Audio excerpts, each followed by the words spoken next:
Hello, and welcome to our lesson on crisis management. This segment will cover crisis behavior. Crisis behavior. During a crisis, managers must control people's patterns of communication because the patterns determine the information flow within an organization and the level of uncertainty, misunderstanding, and ultimately, conflict that arises. This behavior is a consequence of two forces: people's difficulties coping with the pressures and stresses of a crisis, and their difficulties coping with the significant levels of change induced by a crisis. Psychological pressure and stress. Crises are potentially serious events that require inventive solutions under extreme pressures. People affected by it feel a certain degree of tension and anxiety, conditions that induce both positive and negative behavior. On the positive side, such feelings produce a determination that is important to the efficient resolution of problems, and on the negative side, crises produce increasing suspicion and reducing communication. The contradiction between the two behaviors lies in the distinction between pressure and stress. Pressure is a force acting on an individual to perform in a particular way or to achieve a particular end result. It can be a source of some discomfort and anxiety, but at the same time it can be exciting, challenging, and growth-producing. On the other hand, stress has only negative outcomes for an individual because it arises from an inability to cope, which produces defensive and maladaptive behavior. The impact of stress on crisis management outcomes. Stress is a generic problem that poses severe threats to crisis management. The stress associated with a crisis arises from the dramatic challenge to previously held views, from the dislocation to social relations, and from the physical challenges posed. Stress can also come from the psychological shock of a crisis, which can manifest itself immediately or in the form of post-trauma. The behavior resulting from stress is loss of attention to problem-solving, increased decision-making errors, greater rigidity in exploring alternative courses of action, panic, anxiety, and withdrawal. In extreme circumstances, stress can seriously impair psychological well-being and might even activate latent psychological vulnerabilities or borderline psychopathological tendencies. In this sense, managers must appreciate that the costs of a crisis are not all physical and that its psychological impact can paralyze an organization by traumatizing its employees.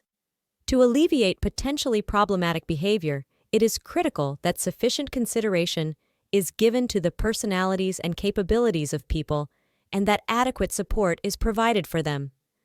This process is a continuous one that extends beyond the solution of a crisis because the effects of stress are often delayed in their impact and the location of stress points is constantly changing. Coping with change. Crises induce a significant amount of social, monetary, and physical change that most people find unsettling because it represents an abandonment of past efforts and a threat to the status quo. This often produces resistance to change that can take many forms, ranging along a continuum from passive disagreement to positive hostility. The level of resistance is likely to depend on the extent of change required, the extent to which people's interests are damaged, the power of those whose interests are damaged, and the manner in which change is introduced. The growth of a conflict. While resistance may be the natural response to change, the conflicts of interest that exist within most organizations complicate people's behaviors. Changes that are a threat to one party are an opportunity to another. Managers have to empower the potential allies to champion the changes that need to be implemented.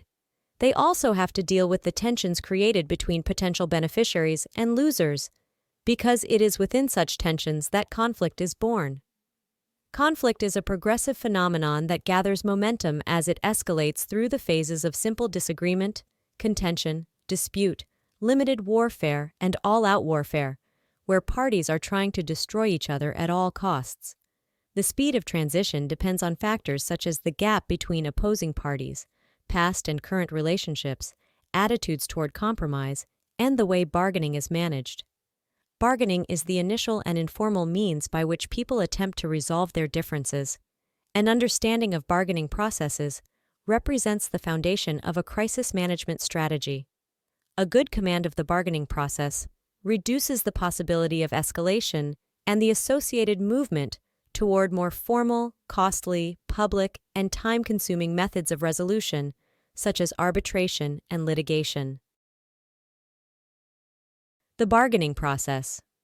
The term bargaining implies a difference in interests, objectives, and expectations, and is concerned with reaching accommodations between them.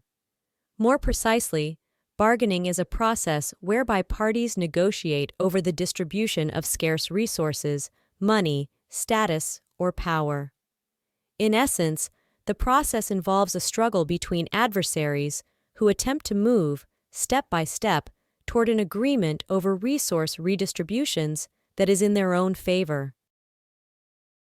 Bargaining tactics. The bargaining process is the tactics or moves negotiators use to influence each other. The beliefs that are important in a bargaining setting are those relating to an opponent's objectives, to dispute dynamics, and to the optimal mixture of coercion, accommodation, and persuasion in a bargaining strategy.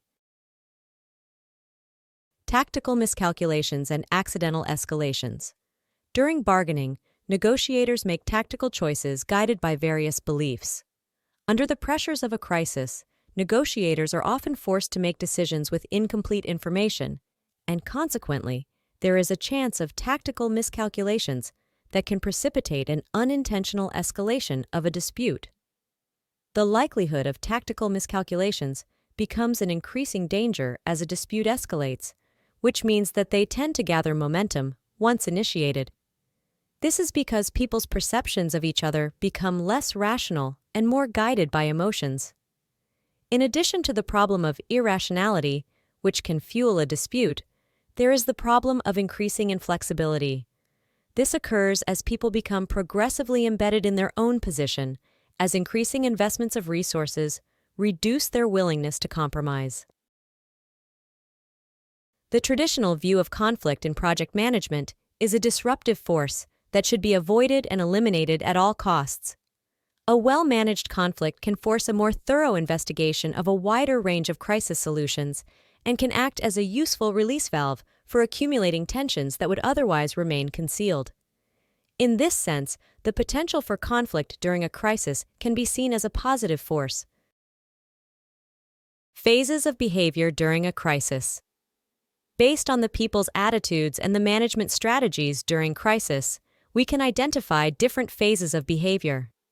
Considering people's attitudes, we can segment crisis into the phase of impact, the phase of reaction, and the phase of reconstruction. During the period of impact, people can do very little to deal with the crisis. Behavior is primarily aimed toward survival, and unintelligent behavior can significantly contribute to a magnification of the possible losses to the individual and to the community as a whole. The reaction period is one of maximum disruption, characterized by immense communication difficulties and deviant behavior. It is a phase of damage assessment, high anxiety, and confusion in which people behave irrationally and inappropriately. The period of reconstruction is the beginning of the return to normality where the damage done is put right. Considering the management's attitude, we can note how the crisis unfolds at different stages. In the initial stage, crises have a disorienting effect that induces a sense of panic, disorganization, and chaos. Once this period of shock has subsided, people's minds turn to self-preservation and a period of defensive retreat, where people seek to protect their own interests and to maintain the status quo. Furthermore, interpersonal relations become inwardly orientated as people turn to the protection of their interest groups. The process moves on to a phase of acknowledgement, self-examination, and interpersonal confrontation. During this stage, psychological stress and tension are high, and there is the danger of communications degenerating into accusation and blame that can rapidly lead the organization back into the defensive retreat phase. As individuals start to resolve their differences, leadership becomes more relaxed, and there is a greater emphasis on collective decision-making. Furthermore, people work more interdependently, and let go of the dysfunctional behavior that characterized the early phases of the crisis. The intergroup relations become coordinated and the organization once again begins to resemble a stable state.